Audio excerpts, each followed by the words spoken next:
Assalamualaikum warahmatullahi wabarakatuh. Selamat datang Winggaters. Apa kabar malam ini? Semoga kalian semua selalu dalam keadaan baik dan dilindungi dari segala hal. Kembali lagi bersama saya di Lawana Winggate. Malam ini siapkan dirimu untuk sebuah kisah yang akan membawamu ke sisi lain dari realitas, di mana batas antara dunia nyata dan dunia gaib menjadi kabur. Namun, sebelum kita mulai, izinkan saya untuk mengingatkan, cerita yang akan saya sajikan ini hanyalah fiksi belaka, sebuah hiburan yang terinspirasi dari beragam kisah misteri. Jika ada kesamaan nama, tempat, atau kejadian, itu hanyalah sebuah kebetulan. Tak perlu lama-lama lagi, ini dia ceritanya.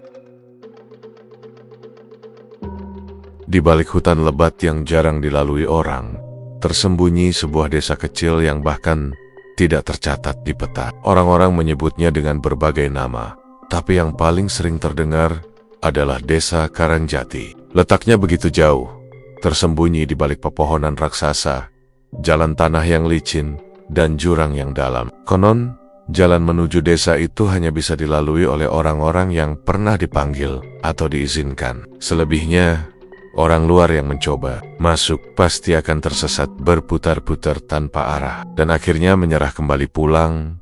Dari cerita mulut ke mulut, suasana desa itu bukan seperti desa pada umumnya. Terlalu sepi, terlalu sunyi, seolah seluruh dunia berhenti berputar begitu kita menjejakkan kaki di sana. Pernah ada seorang pedagang dari kota yang nekat masuk untuk menjual dagangannya. Katanya, begitu melewati batas hutan, udara di sekitarnya berubah drastis. Hawanya dingin menusuk, bahkan lebih dingin dari udara pegunungan di malam hari. Pepohonan berdiri kaku, seperti prajurit tua yang sedang berjaga. Tidak ada suara jangkrik, tidak ada burung hutan, hanya hembusan angin yang terdengar berat, seperti berisi bisikan-bisikan halus. Pedagang itu hanya bertahan semalam di sana. Keesokan harinya ia pulang dengan wajah pucat, tubuh gemetar, dan mulutnya bergetar mengatakan satu kalimat, "Aku ora gelem bali maneh.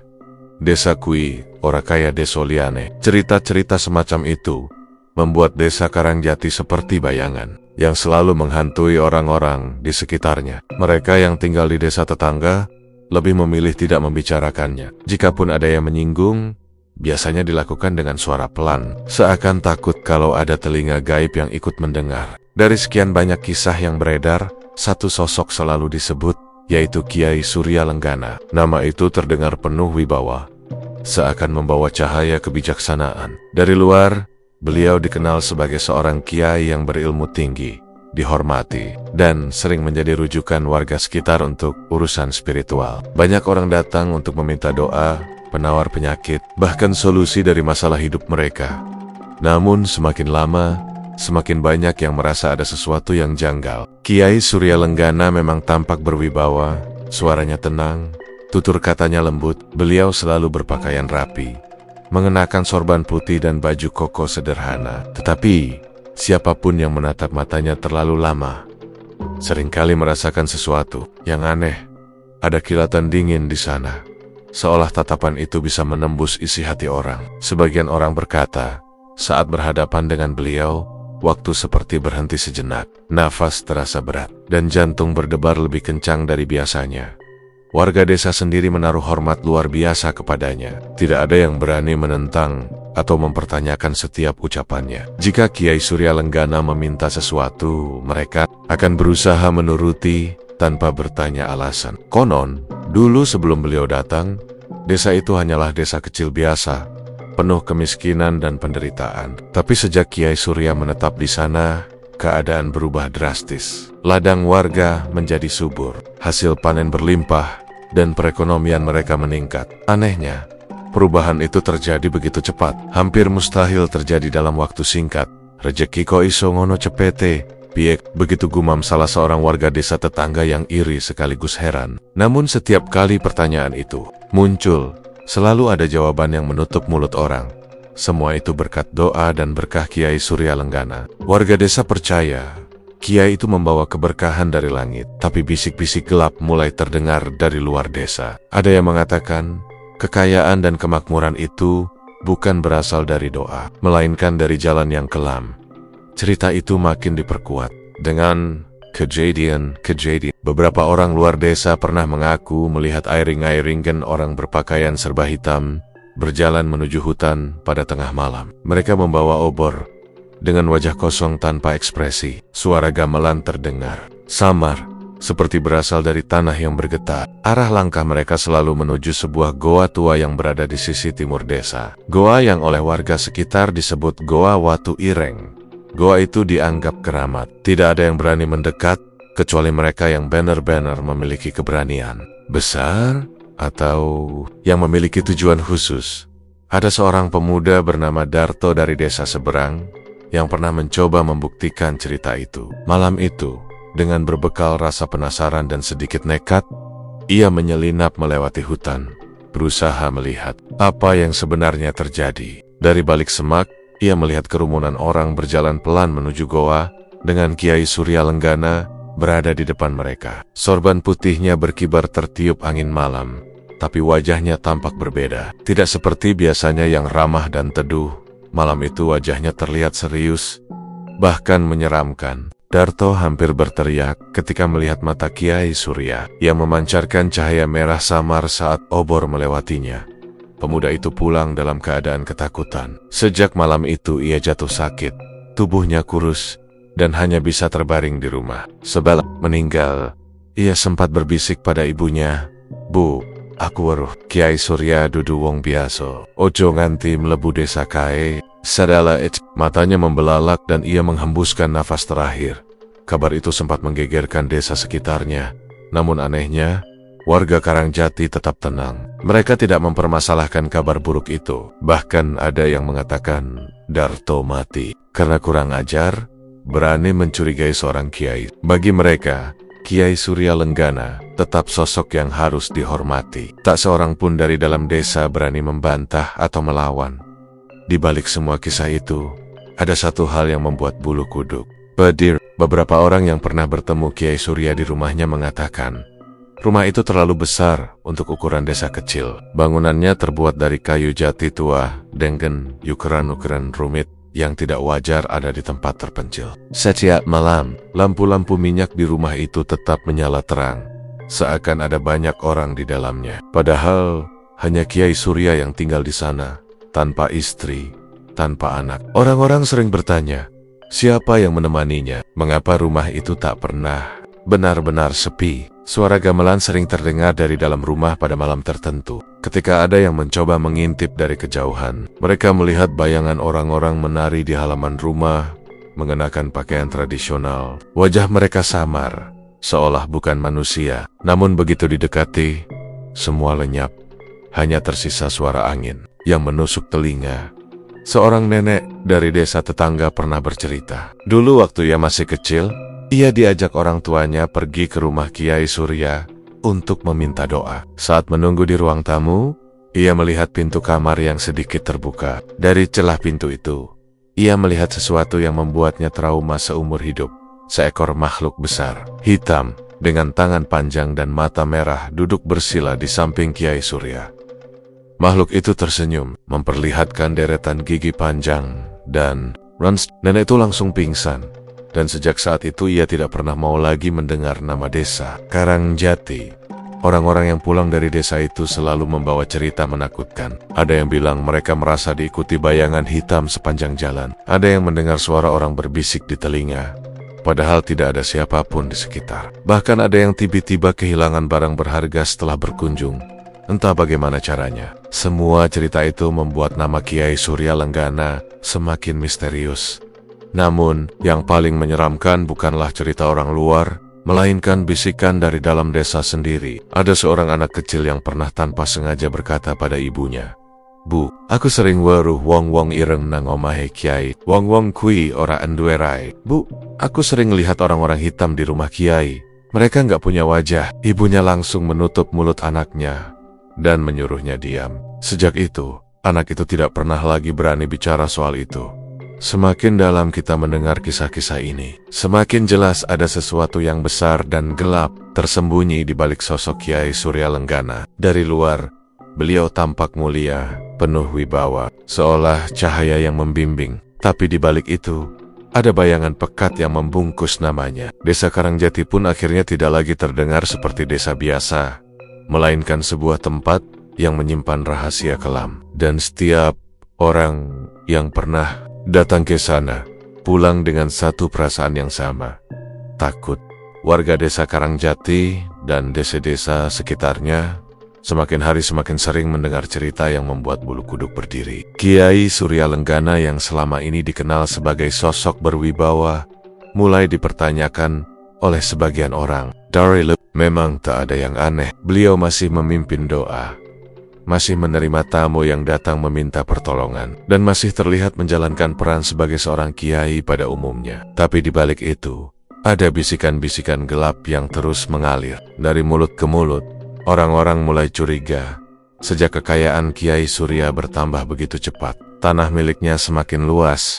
Sawah yang dulu tandus tiba-tiba menjadi subur, dan hasil panennya selalu lebih banyak dari warga lain. Anehnya, Kiai Surya tidak pernah terlihat bekerja keras di ladang. Beliau lebih sering berada di rumah atau di masjid kecil yang ada di tengah desa. Tetapi entah bagaimana, beliau selalu punya beras yang berkarung-karung, hasil kebun yang tak pernah habis, dan uang yang jumlahnya jauh melampaui warga biasa. Rezeki ko ai songono, cepetenan, ora lumrah. Bisik seorang lelaki tua di warung kopi pinggir jalan desa tetangga. Bisikan itu kemudian menyebar, makin lama makin besar, hingga menjadi gosip yang tidak bisa dibendung lagi. Desas-desus itu semakin kuat ketika beberapa orang mengaku pernah mendengar suara aneh dari rumah Kiai Surya di malam hari. Suara mengalun pelan, seperti dari dalam tanah. Kadang terdengar suara perempuan menangis, panjang dan lirih, seolah keluar dari perut bumi. Kulo neid krungu, suarane koyo wong nyekso, jeritane ngih-ngih, ngegirisi tenan. Cerita seorang perempuan yang rumahnya tak jauh dari pondok Kiai Surya. Semua keanehan itu membuat warga mulai menghubungkan kekayaan Kiai Surya dengan sesuatu yang lebih gelap. Bisikan tentang pesugihan pun tak bisa dihindari. Bukan pesugihan sembarangan, melainkan pesugihan yang menuntut nyawa manusia sebagai tumbal. Ada sebuah kejadian yang memperkuat dugaan itu. Suatu hari, seorang pemuda desa bernama Giman tiba-tiba menghilang. Ia terakhir terlihat sedang mengantarkan beras ke rumah Kiai Surya, tapi setelah itu tidak pernah kembali. Keluarganya panik. Warga pun membantu mencari. Mereka menyisir hutan, ladang, bahkan sungai. Namun hasilnya nihil. Anehnya, keluarga Giman tidak berani menuduh atau bertanya langsung kepada Kiai Surya. Semua hanya diam, seolah kehilangan Giman adalah sesuatu yang harus diterima tanpa perlawanan. Orang-orang luar desa yang mendengar kabar itu mulai menyusun cerita mereka sendiri. Ada yang mengatakan Giman dijadikan tumbal pesugihan. Ada yang percaya ia dikurbankan dalam sebuah ritual di Goa Keramat. Bahkan ada yang berani bersumpah melihat bayangan tubuh manusia tergantung di mulut Goa Watu Ireng pada malam bulan purnama. Meski begitu cepat menghilang seperti ditelan kegelapan, seorang lelaki paruh baya bernama Paiman yang sering mencari kayu di hutan bercerita bahwa ia pernah mendengar suara gamelan dari arah goa pada tengah malam. Saat ia mendekat, tiba-tiba terdengar suara orang berteriak kesakitan, diikuti suara tawa rendah yang menyeramkan. Tubuhnya langsung gemetar, dan ia lari terberit-berit, meninggalkan kayu bakarnya. Aku krungu diu, suaranya jelas. Kayak ana sing dipateni, terus onok sing nguyu kandel banget. Astagfirullah, aku ora wani nyedak meneh, katanya dengan wajah pucat ketika menceritakan pengalaman itu. Seiring berjalannya waktu, cerita-cerita semacam itu semakin sering terdengar. Namun, ada yang aneh. Warga Karangjati sendiri tampak tidak terlalu mempermasalahkan. Mereka tetap hidup seperti biasa, tetap menghormati Kiai Surya, dan bahkan semakin tunduk pada ucapannya. Seolah-olah mereka semua tahu sesuatu, tapi memilih untuk diam. Warga kene iku pado ngerti, tapi pada meneng we, koyo wes disumpahi ora kena ngomong, ujar seorang pendatang yang pernah menginap di rumah saudaranya di desa itu. Diam-diam, beberapa orang percaya bahwa Kiai Surya menggunakan ilmu hitam untuk mengikat mulut warga, agar tidak ada yang berani membongkar rahasianya. Itulah sebabnya, meskipun banyak yang hilang, tidak ada satupun laporan resmi atau protes terbuka. Semua hanya berakhir sebagai bisikan samar di luar desa. Dari bisikan itu pula muncul cerita tentang ritual sesat yang dilakukan Kiai Surya. Katanya, setiap 35 hari sekali, pada malam tertentu yang dipercaya sebagai malam angker, beliau akan memimpin sebuah upacara di dalam Goa Watu Ireng. Upacara itu menggunakan sesajen berupa kepala kambing hitam, darah ayam cemani, dan kemenyan yang dibakar hingga memenuhi seluruh ruang goa. Namun, syarat utama dari ritual itu bukan hanya hewan, melainkan nyawa manusia. Entah bagaimana caranya, selalu ada korban yang hilang menjelang ritual.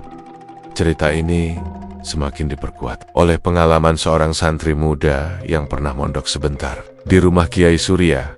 Santri itu, sebut saja namanya Joko, awalnya merasa sangat beruntung bisa berguru pada seorang kiai yang terkenal. Tetapi setelah beberapa bulan, ia mulai merasakan keganjilan. Setiap malam Jumat Kliwon, Kiai Surya selalu menyuruh para santri tidur lebih awal. Namun Joko yang penasaran pernah dayam-dayam mengintip dari balik jendela. Malam itu ia melihat sesuatu yang membuatnya nyaris menjerit.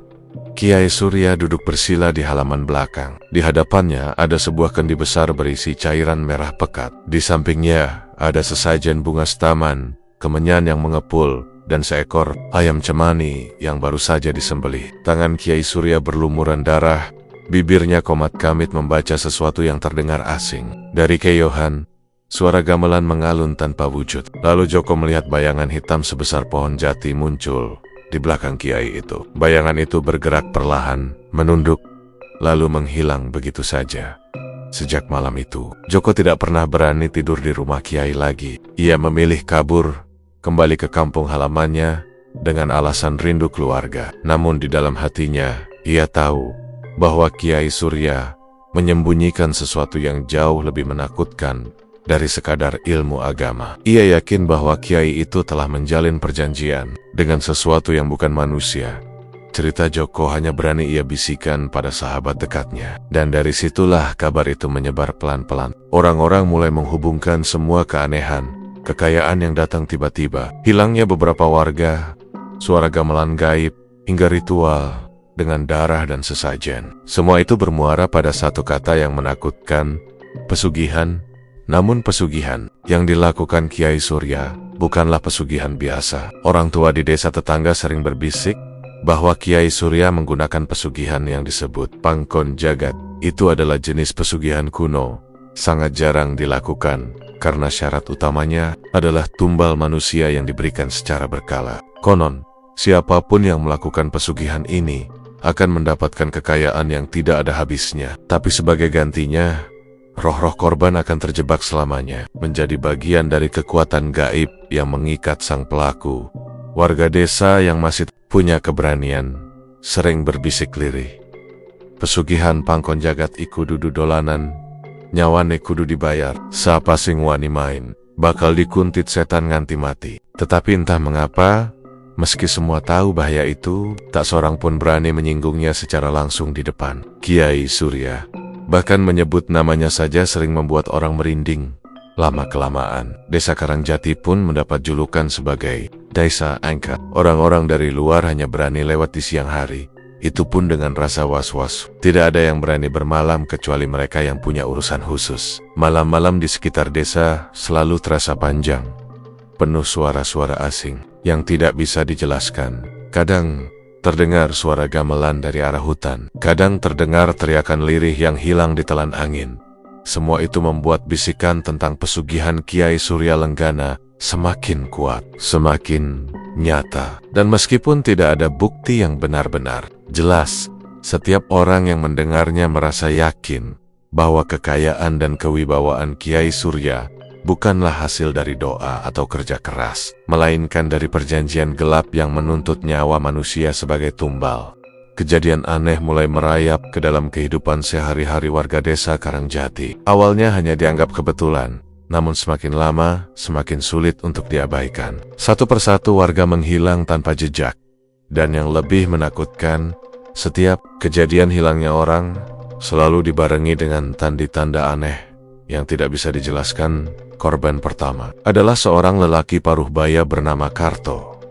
Ia dikenal sebagai petani sederhana, pekerja keras, dan tidak pernah punya masalah dengan Siapapun. Malam itu, setelah seharian bekerja di ladang, Karto berpamitan pada teman-temannya untuk pulang lebih dulu. Jalan setapak yang dilaluinya hanya diterangi cahaya bulan. Namun, sejak malam itu, Karto tidak pernah sampai di rumah. Istrinya menunggu dengan gelisah hingga pagi, tetapi yang kembali hanyalah cangkul dan caping yang ditemukan di tepi jalan. Seolah ia lenyap begitu saja di tengah perjalanan, warga desa sempat mencari ke seluruh penjuru, tapi tidak ada jejak. Anehnya, beberapa orang bersumpah mendengar suara gamelan lirih dari arah Goa Watu Ireng malam itu. Suaranya pelan, seperti musik dari dunia lain, tapi cukup jelas untuk membuat bulu kuduk berdiri. Aku krungu diu, suarane kendang karo siter. Nanging, ora ono wong neng kono, ujar seorang pemuda yang malam itu ikut ronda. Tak lama setelah itu, giliran seorang perempuan bernama Mbok Sumi yang hilang. Ia dikenal suka membantu orang, sering mengantarkan makanan kepada warga yang sakit. Malam itu, ia pergi ke rumah Kiai Surya Lenggana untuk mengantarkan hasil kebunnya. Orang-orang melihatnya masuk ke halaman rumah Kiai, membawa bakul berisi sayuran dan buah. Namun anehnya, setelah itu, ia tidak pernah terlihat lagi. Kiai Surya mengatakan, Mbok Sumi sudah pulang setelah memberi sesajen, tapi keluarganya menunggu semalaman, dan Mbok Sumi tak kunjung datang. Yang lebih menyeramkan, keesokan harinya, di halaman belakang rumah Mbok Sumi, ditemukan bercak darah segar yang merembes ke tanah. Hilangnya dua orang itu membuat desa diguncang ketakutan. Namun bukannya ribut mencari jawaban, justru warga semakin memelidah. Mereka saling berbisik, tapi tidak ada yang berani bersuara lantang. Semua seakan sudah tahu ada kekuatan besar yang bermain di balik semua ini. Kekuatan yang tidak boleh disentuh. Kejadian serupa terus berulang. Satu persatu warga hilang dengan cara yang sama, tanpa jejak, tanpa suara, hanya meninggalkan tanda-tanda kecil yang tidak masuk akal. Ada yang hilang saat pulang dari pasar, ada yang hilang ketika sedang mencari kayu di hutan. Bahkan, ada seorang anak kecil yang lenyap begitu saja saat bermain di halaman rumahnya. Ibu anak itu sempat berteriak melihat bayangan hitam besar menyambar. Lalu anaknya hilang tanpa sempat disentuh siapapun. Gusti Allah, anakku hilang. Jeritnya malam itu membuat seluruh desa terbangun. Namun meski semua ikut mencari, anak itu tidak pernah ditemukan lagi. Yang lebih aneh lagi, setiap kali ada yang hilang, malam itu selalu terdengar gamelan samar dari arah Goa Keramat. Suaranya tidak pernah keras, hanya cukup untuk menembus telinga orang-orang yang sedang terjaga. Kadang diiringi suara sinden perempuan yang suaranya sendu, seolah menyanyikan tembang kematian. Suarane alis, nanging medeni. Koyo wong nembang kanggo nyowang nyowo sing arep digawa.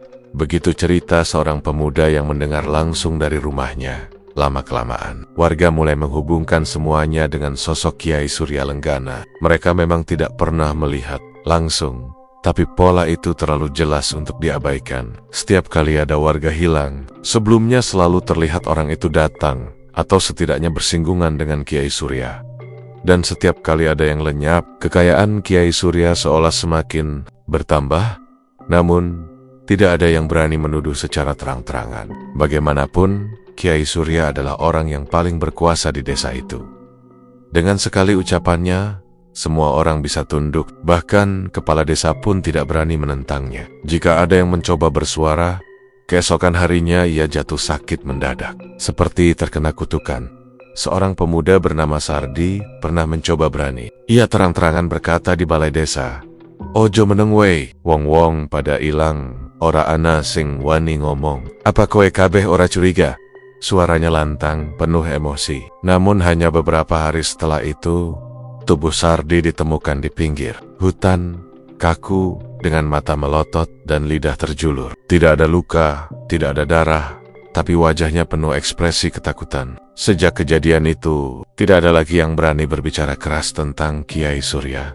Desa pun berubah menjadi tempat penuh teror. Warga hidup dalam ketakutan, setiap malam memeluk anak dan keluarga mereka, berharap tidak ada yang hilang lagi. Tapi, harapan itu selalu hancur. Dari bulan ke bulan, korban terus bertambah. Anehnya, keluarga korban lebih sering hanya pasrah, seolah mereka tahu bahwa melawan sama saja dengan mencari mati. Ada yang bilang mereka sudah terikat dengan kutukan, ada juga yang percaya Kiai Surya telah menguasai pikiran seluruh warga di luar desa. Cerita semakin membesar. Orang-orang mulai menyebut Karangjati sebagai desa tumbal, tempat manusia dikorbankan untuk pesugihan. Mereka percaya Kiai Surya telah membuat perjanjian dengan makhluk gaib di dalam Goa Watu Ireng, dan setiap nyawa yang hilang adalah hak yang harus dibayar demi kekayaan dan kekuasaan. Seorang dukun dari desa tetangga pernah mencoba menantang. Ia mengatakan bisa membuka mata warga agar tahu kebenarannya. Malam itu, ia mendatangi Karangjati dengan membawa dupa, keris, dan kitab doa. Namun sebelum sempat melangkah ke dalam desa, tubuhnya ambruk. Ia menjerit keras, matanya mendelik, lalu tewas di tempat. Orang-orang yang menyaksikan hanya bisa terdiam, karena dari arah desa terdengar suara gamelan keras sekali, jauh lebih keras dari biasanya, seolah menertawakan kematian sang dukun. Warga semakin yakin tidak ada yang bisa menandingi kekuatan Kiai Surya. Wis auhanak sopo wae sing melawan mesti ciloko, begitu kata orang-orang dengan suara lirih. Namun ada satu hal yang tidak bisa dipungkiri. Setiap kali ada yang hilang, udara desa terasa semakin berat. Malam semakin sunyi, seakan semua makhluk hidup enggan bernapas. Orang-orang merasa diawasi setiap kali melangkah keluar rumah. Bahkan suara jangkrik dan kodok di sawah pun menghilang. Yang tersisa hanyalah hembusan angin dingin dan sesekali suara gamelan yang mengalun dari arah goa, mengiris hati siapapun yang mendengarnya. Kisah hilangnya warga ini menjadi noda hitam yang tak bisa dihapus dari ingatan. Mereka yang selamat hanya bisa berdoa, berharap giliran mereka tidak datang terlalu cepat. Tapi jauh di lubuk hati, semua tahu, selagi Kiai Surya Lenggana masih ada, desa Karangjati tidak akan pernah lepas dari bayangan tumbal dan pesugihan. Dan Goa Watu Ireng tetap berdiri di sana, menunggu korban berikutnya, dengan suara gamelan yang selalu setia mengiringi setiap nyawa yang lenyap. Goa Watu Ireng sudah lama dianggap tempat terlarang oleh warga desa Karangjati. Letaknya di pinggir hutan, tersembunyi di balik tebing batu yang ditumbuhi lumut. Dari luar, goa itu hanya tampak seperti rongga gelap dengan mulut sempit. Namun, semua orang tahu, di dalamnya terdapat lorong yang dalam, entah sejauh apa. Konon, goa itu menjadi tempat bersemayam makhluk gaib penjaga kekayaan. Makhluk yang disebat-sebet bersekutu dengan Kiai Surya Lenggana. Sejak dulu, anak-anak kecil selalu diingatkan orang tuanya, ojo cedak-cedak ning watu iren, yen melebu, kowera bakal bali maneh. Peringatan itu terdengar seperti dongeng menakut-nakuti bocah. Tapi semakin banyak warga yang hilang, semakin nyata kebenaran ancaman itu. Beberapa pemuda desa yang merasa penasaran mulai tak bisa menahan diri. Ketakutan memang membayangi mereka, tapi rasa ingin tahu jauh lebih kuat. Salah satunya adalah Raka, pemuda pemberani yang sering membantu ronda malam. Ia bersama dua temannya, Wawan dan Bagus, diam-diam bersepakat untuk mengintip isi goa itu. Mereka tidak berani bicara terang-terangan di depan orang lain, hanya saling berbisik di pinggir sawah. Malam Jumat nanti, aku ajak kowe loro menyang kono. Yen pancen Kiai Surya sing dalang kekabeh, mesti ono tandane nang goa kui, kata Raka dengan suara pelan. Wawan sempat gemetar, wajahnya pucat. Rak, kau yakin nek ketok du payen nenewek diu sing malah dadi tumbal? Raka menatapnya dengan mata tajam. Wis wayahe ngerti, wong-wong ilang, anak-anak ilang, kabeh meneng wey. Opo kowe kepengin urip koyo ngene terus? Akhirnya mereka bertiga sepakat. Malam Jumat yang sunyi itu, mereka berangkat diam-diam setelah azan Isya, dengan membawa senter kecil yang dibungkus kain agar cahayanya tidak mencolok. Mereka berjalan melewati pematang sawah menuju hutan. Angin malam terasa dingin, menusuk tulang, dan suara binatang malam entah kenapa mendadak hilang. Seolah seluruh hutan ikut menahan napas. Begitu sampai di dekat mulut goa, mereka merasakan hawa aneh. Udara terasa lebih berat, seakan ada sesuatu yang menekan dada mereka. Dari dalam goa tercium bau menyengat, campuran antara kemenyan, darah segar, dan tanah basah. Astagfirullah, ambune koyo campuran getih karo kembang mawar bosok, bisik Bagus sambil menutup hidung. Mereka bersembunyi di balik semak, menunggu. Tidak lama, terlihat cahaya redup dari dalam goa, seperti sinar lilin. bayangan seseorang perlahan muncul. Sosok itu adalah Kiai Surya Lenggana sendiri. Ia berjalan masuk dengan langkah tenang, membawa sebuah kendi dan kantong kain yang meneteskan cairan merah. Raka menahan napas, memastikan mereka tidak terlihat. Perlahan, ia memberi kode dengan tangannya agar teman-temannya tetap diam. Dari celah batu, mereka mengintip apa yang terjadi di dalam. Kiai Surya duduk bersila tepat di tengah goa. Di depan sesajen yang ditata rapi, ada kepala kambing segar, ayam hitam tanpa kepala, bunga 7 rupa, dan kendi berisi darah. Di sekelilingnya, asap kemenyan mengepul tebal, memenuhi ruang gelap itu dengan kabut tipis yang menyesakkan dada. Namun yang membuat bulu kuduk mereka berdiri bukanlah sesajen itu. Dari dinding goa yang lembab, tampak bayangan-bayangan manusia tergantung. Awalnya samar, tapi semakin lama semakin jelas. Tubuh-tubuh pucat dengan wajah kosong, sebagian besar masih dengan pakaian yang dikenali. Raka ternganga, hampir berteriak ketika ia menyadari salah satu tubuh itu adalah Karto, petani yang hilang beberapa minggu lalu. Tubuhnya tergantung kaku dengan mata melotot, seolah masih menyimpan rasa takut di detik terakhir hidupnya. "Gusti, iku wong-wong sing ilang," bisik Wawan dengan suara gemetar.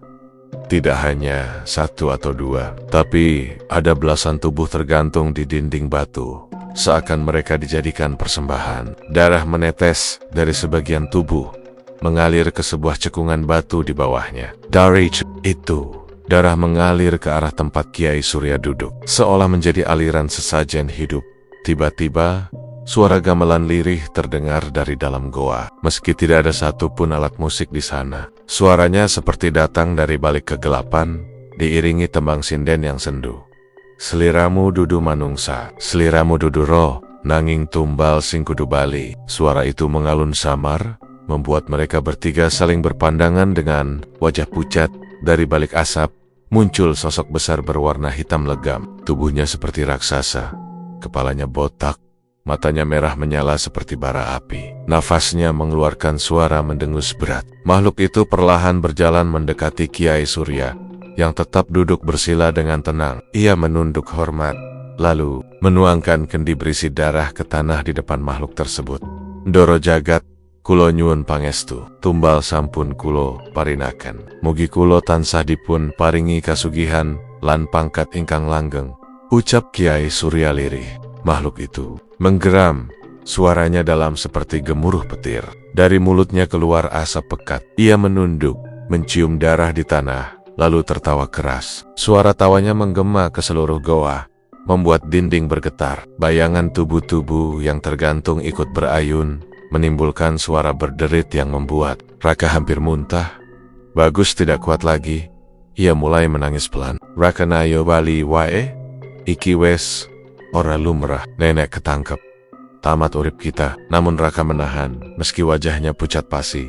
"Ora, kita kudu ngerti kabeh, yen ora, kabeh wong bakal terus jadi korban." Tiba-tiba, makhluk hitam itu menoleh ke arah tempat mereka bersembunyi. Matanya yang merah menyala tampak berkilat tajam, seolah menembus kegelapan. Raka buru-buru menunduk, menahan napas. Jantung mereka bertiga berdetak kencang, seperti akan meledak. Kiai Surya sempat menoleh juga, matanya menyipit, seolah merasa ada sesuatu. Ia menggerakkan tangannya, dan tiba-tiba suara gamelan berhenti. Goa menjadi senyap, hanya terdengar tetesan darah. Raka, Wawan, dan Bagus merasa tubuh mereka berat, seperti ada yang menekan. Senter kecil di tangan Raka mati begitu saja, meski baterainya masih baru. "Rak, aku ora iso gerak." Suara Wawan hampir tak terdengar. Tiba-tiba terdengar suara bisikan tepat di telinga mereka, padahal tidak ada siapapun di sana. "Chow Sing Sabanjer." Bisikan itu membuat bulu kuduk mereka berdiri semua. Bagus menjerit kecil, tapi segera ditutup mulutnya oleh Raka.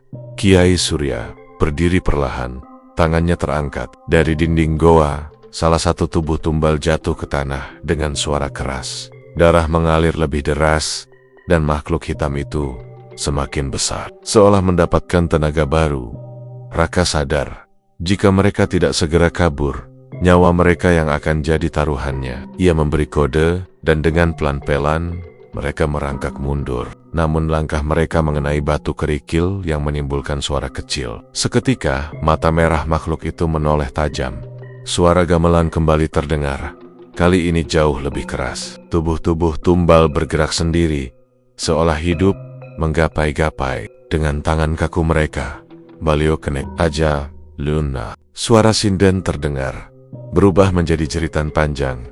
Raka langsung menarik kedua temannya, berlari sekuat tenaga keluar dari hutan. Nafas mereka tersengal, kaki seperti lumpuh.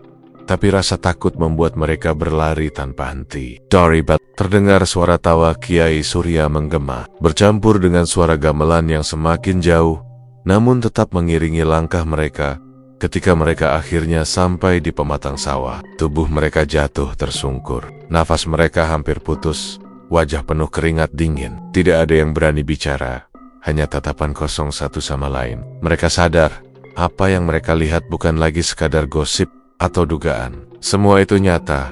Goa Watu Ireng benar-benar menjadi tempat pesugihan. Di dalamnya, Kiai Surya melakukan perjanjian gelap dengan makhluk gaib raksasa. Semua tumbal yang hilang selama ini tidak pernah benar-benar lenyap. Mereka dikurung, digantung, dan darahnya dijadikan persembahan. Namun, yang paling menakutkan bukan hanya apa yang mereka lihat, tapi juga kenyataan bahwa makhluk itu sudah menyadari keberadaan mereka. Dan bisikan yang terdengar di telinga mereka malam itu, "Kau singsa Banjar," terus menghantui pikiran mereka, seakan menjadi janji, kutukan yang tidak bisa dihindari. Di pondok kecil yang berdiri di pinggir desa itu, tersimpan sebuah rahasia yang tidak banyak orang tahu. Pondok itu terlihat biasa dari luar, berdinding kayu jati tua dengan atap genteng yang sudah mulai berlumut, seolah tak ada yang istimewa. Namun, bagi mereka yang pernah masuk ke dalamnya, akan merasakan hawa aneh, hawa berat yang membuat napas sesak. Bau kemenyan samar-samar selalu ada, bahkan di siang bolong. Di sudut ruangan, ada lemari tua dari kayu hitam, terkunci rapat dengan gembok besi yang sudah berkarat. Konon, disitulah Kiai Surya Lenggana menyimpan sebuah kitab kuno, kitab yang tidak seharusnya ada di tangan manusia. Kitab itu disebet-sebet ditulis dengan darah manusia, entah darah siapa. Tidak ada yang berani. Manibet, kertasnya bukan kertas biasa, melainkan kulit tipis berwarna pucat, seolah berasal dari sesuatu yang hidup. Warga desa yang pernah mendengar kabar ini menyebut kitab itu dengan berbagai nama. Ada yang menyebutnya Kitab Getih Iblis, ada juga yang menyebutnya Serat Kauruh Sihir Petek. Namun, nama yang paling sering terdengar adalah Kitab Lenggana, karena hanya Kiai Surya yang mampu membukanya tanpa celaka. Banyak yang bilang, barang siapa nekat membaca kitab itu, ia akan mendengar bisikan halus, bisikan yang meminta darah segar sebagai tumbalnya. Bisikan itu tidak pernah berhenti sampai keinginan kitab itu terpenuhi. Konon, Kiai Surya menemukan kitab tersebut bukan dengan cara biasa. Ada cerita yang mengatakan bahwa kitab itu ia dapatkan dari seorang peziarah tua yang meninggal di depan pondoknya tanpa sebab di suatu malam hujan deras. Saat tubuh orang tua itu diperiksa, ditemukan bungkusan kain mori lusuh yang berisi kitab. Kiai Surya, yang saat itu sudah dikenal sakti, mengambil kitab itu dan membawanya ke dalam pondok. Malam itu juga, warga mendengar suara gong besar dipukul berulang-ulang, padahal tidak ada gamelan di pondok itu. Ada juga yang bilang, kitab itu bukan ditemukan, melainkan datang sendiri. Pada suatu malam bulan purnama, saat Kiai Surya sedang tirakat di bawah pohon beringin dekat sendang, kitab itu tiba-tiba muncul di depannya, terbungkus asap hitam yang pekat. Tidak ada yang tahu mana yang benar. Tapi sejak saat itu kehidupan Kiai Surya berubah. Kekayaannya datang begitu cepat. Sawahnya yang tadinya biasa saja, tiba-tiba menghasilkan panen melimpah, lebih banyak dari sawah warga lain, meskipun ditanami dengan bibit yang sama. Uangnya tidak pernah habis, rumahnya semakin besar, dan banyak orang kaya dari kota yang mendadak sering datang menemuinya dengan alasan ngalap berkah. Namun anehnya, meskipun kaya raya, tidak pernah ada yang melihat Kiai Surya pergi ke pasar atau ke kota untuk berbelanja. Semua barang yang ia butuhkan seakan datang sendiri ke pondoknya. Suatu ketika, seorang santri muda bernama Jaka nekat masuk ke pondok Kiai Surya saat Kiai itu sedang keluar.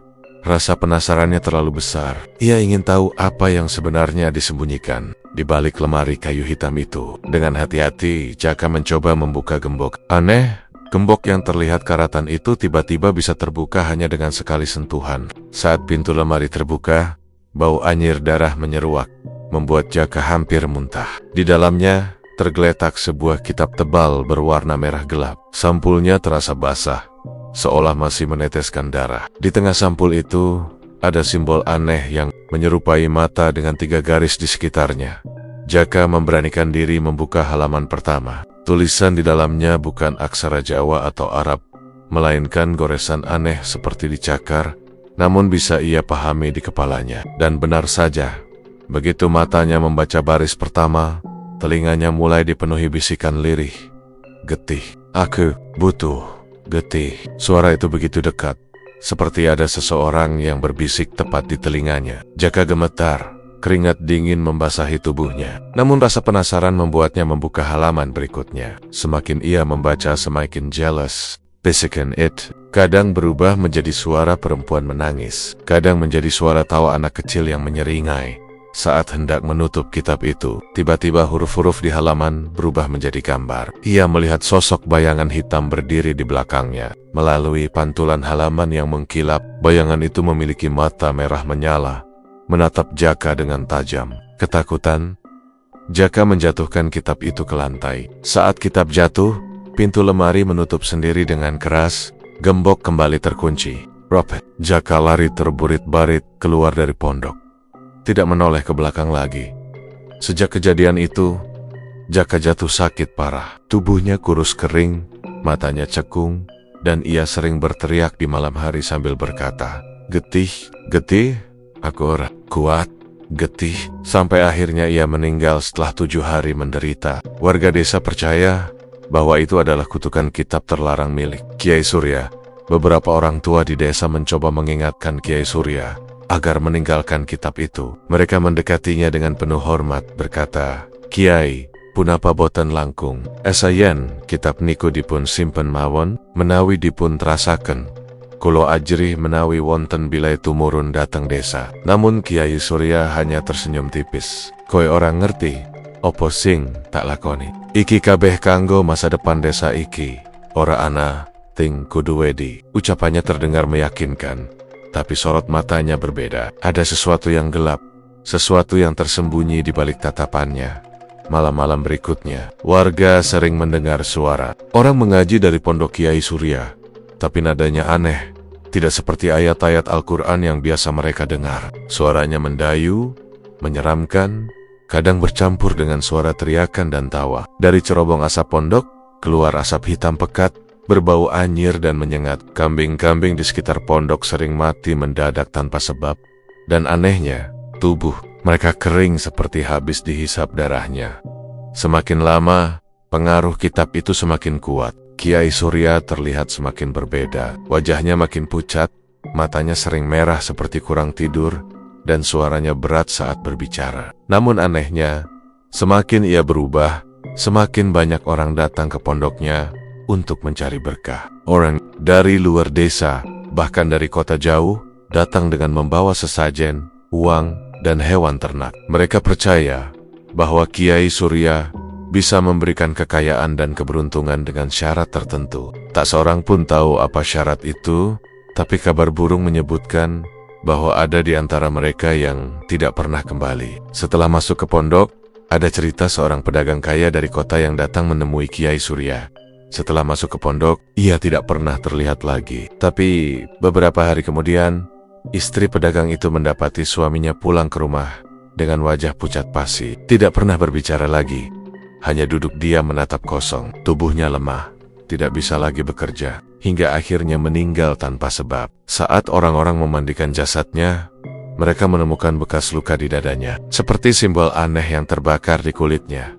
Kitab itu seolah menuntut tumbal demi tumbal. Setiap kali ada orang yang berani membuka, mendengar, atau bahkan mendekatinya, hidupnya tidak pernah sama lagi. Dan bagi Kiai Surya, kitab itu adalah sumber kekuatan yang ia jaga mati-matian. Tidak ada yang boleh menyentuhnya selain dirinya. Warga desa hanya bisa berbisik di belakang, takut kalau rahasia itu terbongkar. Mereka tahu selama kitab itu ada di tangan Kiai Surya. Selama itu pula desa mereka akan terus dihantui kegelapan.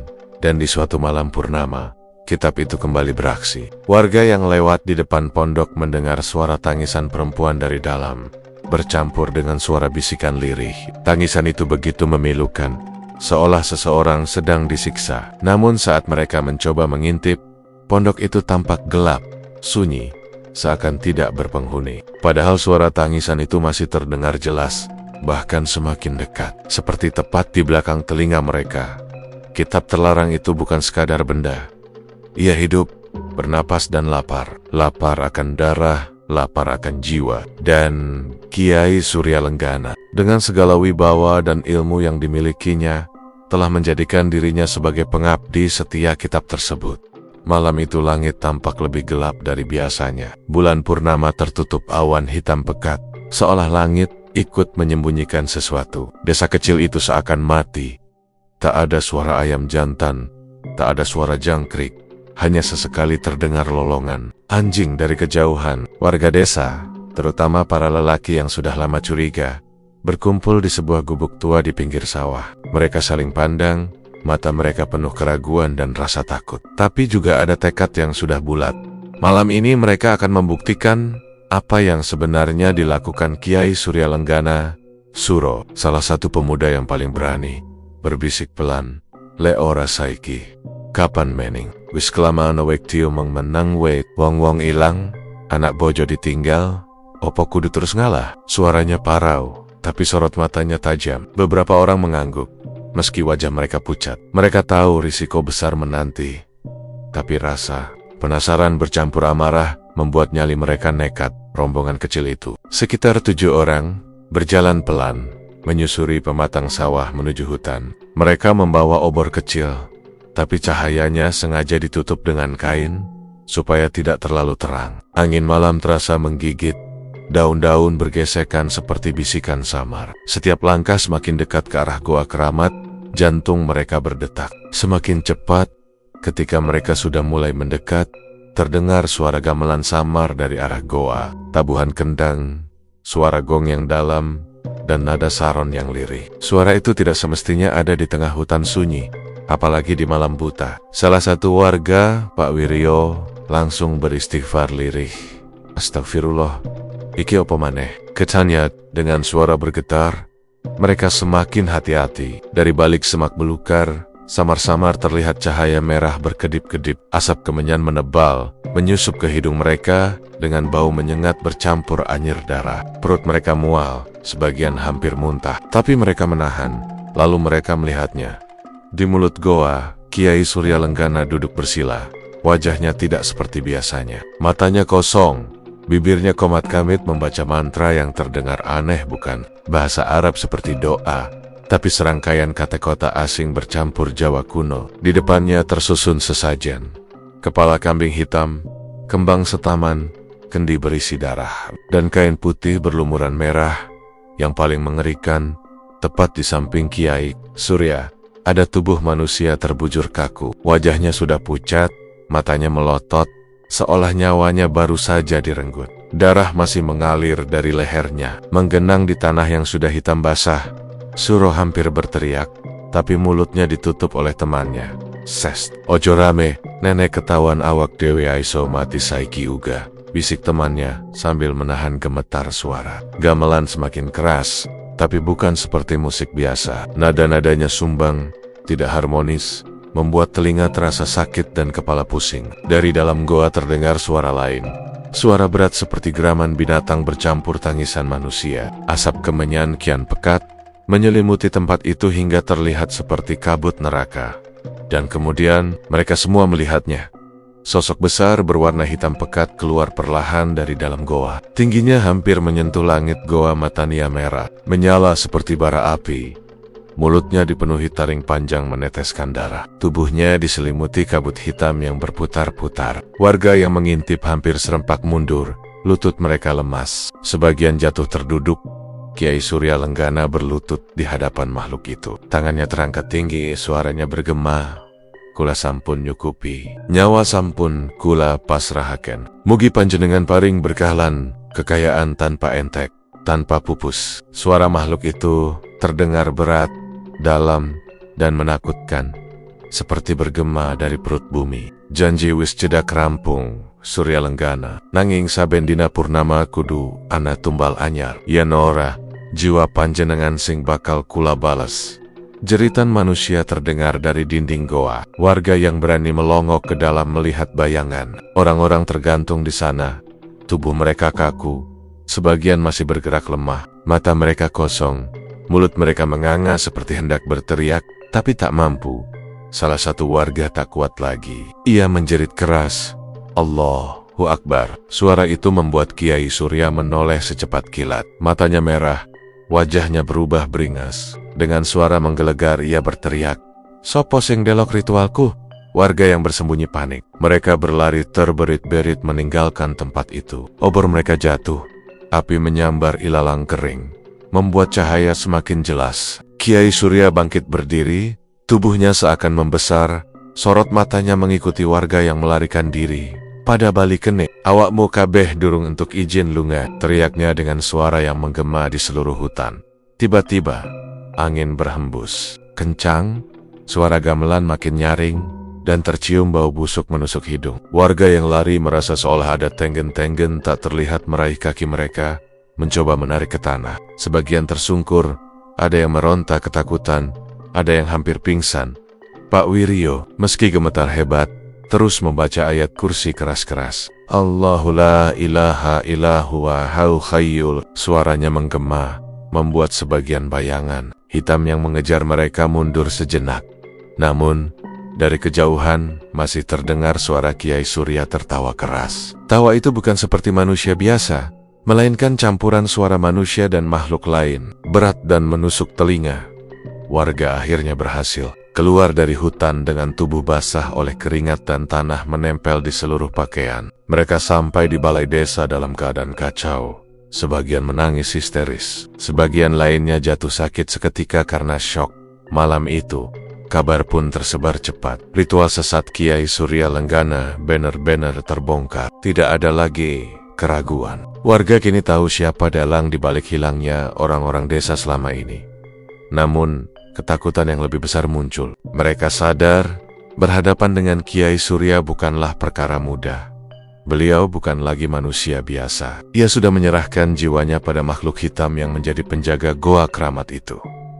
Dan malam itu, meski warga berhasil lolos, teror sesungguhnya baru saja dimulai.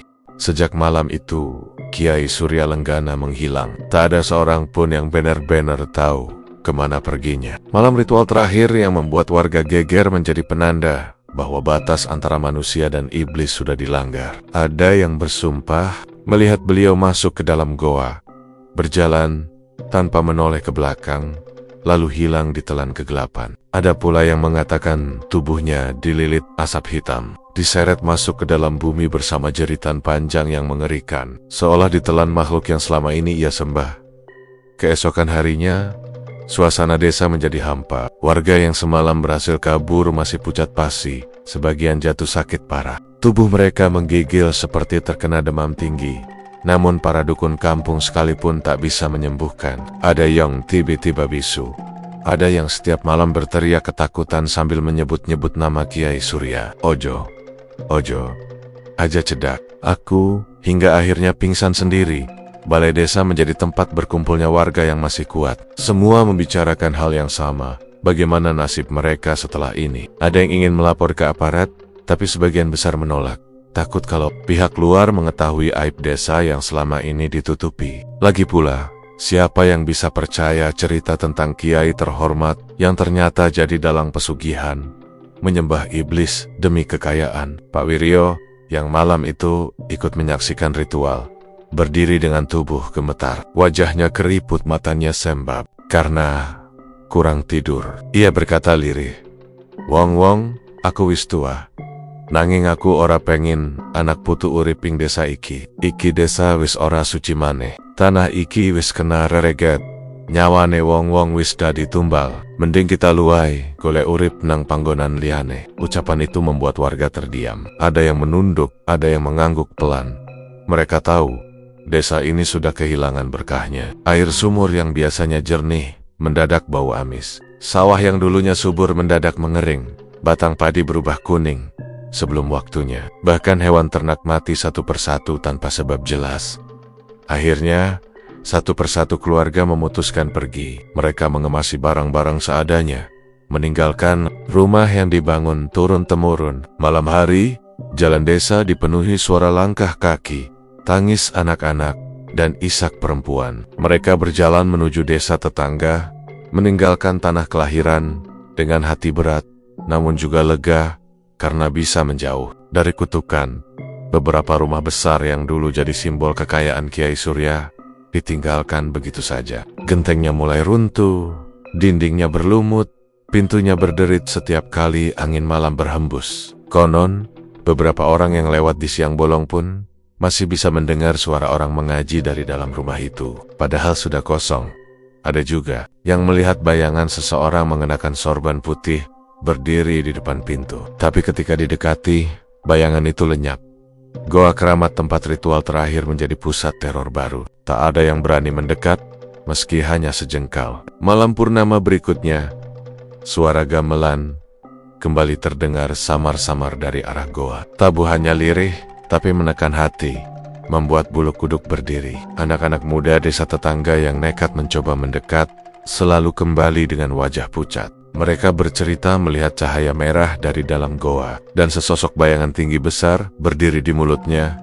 Matanya menyala seperti bara api. "Wis, ojo takon maneh soal goa iku," kata seorang sesepuh di desa tetangga neeke owekdu kepinjen. "Slamet, ojo sok wani-wani nyedak. Kui panggonane dudu menungsa maneh." Seiring waktu, nama Kiai Surya Lenggana menjadi legenda gelap. Orang-orang hanya berbisik jika menyebutnya. Anak-anak dilarang bermain di hutan dekat desa itu.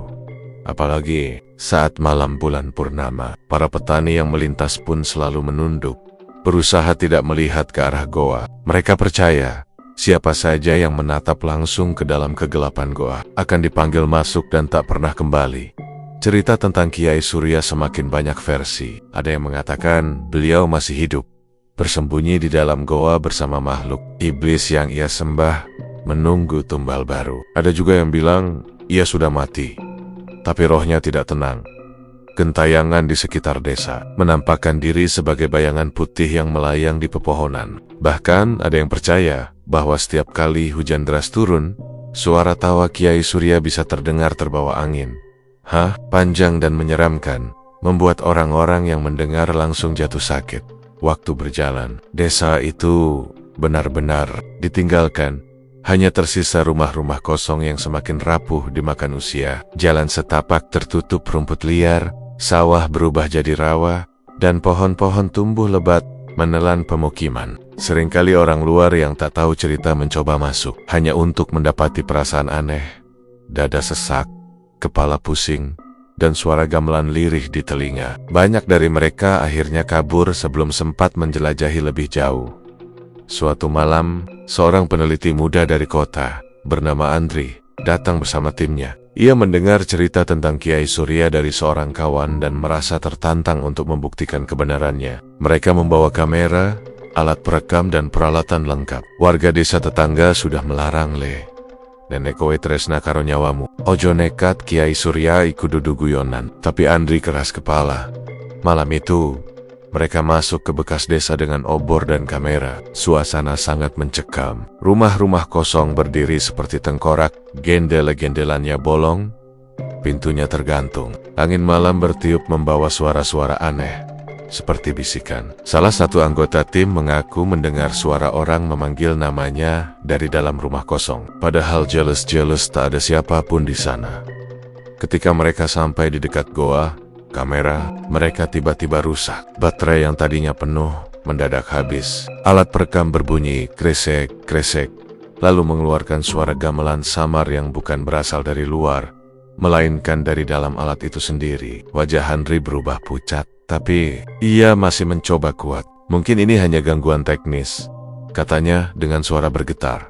Namun, saat mereka menyalakan obor lebih terang, mereka melihat bayangan putih berdiri di mulut goa. Sorban putih melilit kepalanya, wajahnya separuh tertutup, tapi sorot, matanya jelas, merah menyala. Sosok itu mengangkat tangannya perlahan, Lalu terdengar suara berat bergema, "Sopo sing wani nganganggu turunku?"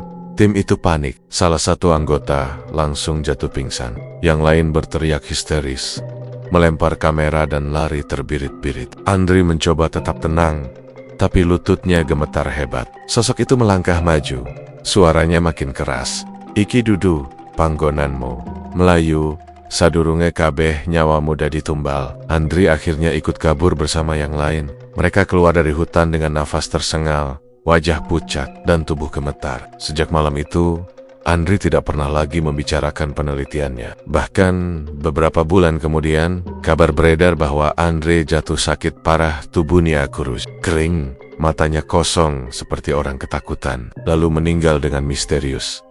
Cerita itu semakin menguatkan keyakinan orang-orang bahwa Kiai Surya Lenggana tidak pernah benar-benar hilang. Entah ia masih hidup atau sudah mati, yang jelas namanya tetap jadi momok. Setiap kali orang mendengar kata Lenggana, bulu kuduk mereka berdiri.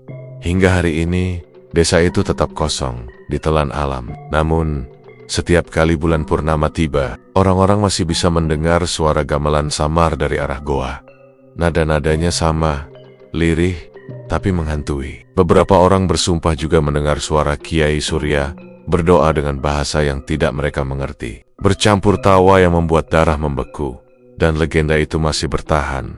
Kiai Surya Lenggana, seorang kiai yang menggadaikan iman demi pesugihan, seorang manusia yang memilih menjadi hamba iblis demi kekayaan, meninggalkan cerita gelap yang sampai hari ini masih membuat bulu kuduk merinding.